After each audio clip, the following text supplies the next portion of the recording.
Syederalun, pemerintah berencana merevisi Peraturan Pemerintah Nomor 109 Tahun 2012 tentang pengamanan bahan yang mengandung zat adiktif berupa produk tembakau bagi kesehatan.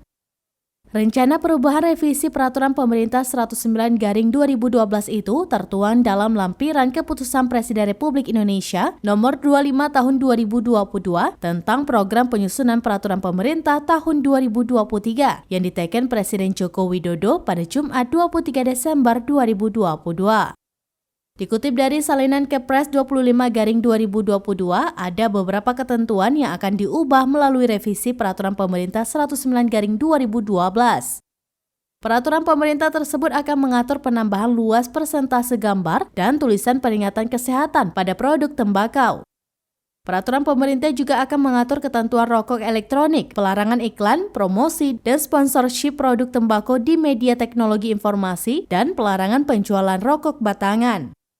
Perubahan peraturan pemerintah juga akan mencakup pengawasan iklan, promosi, sponsorship produk tembakau di media penyiaran, media dalam dan luar ruangan, dan media teknologi informasi. Hasil penelitian menemukan 50,8% laki-laki dewasa atau suami responden yang mengikuti survei mengaku beralih atau shifting ke rokok dengan harga yang lebih murah alih-alih mengurangi intensitas.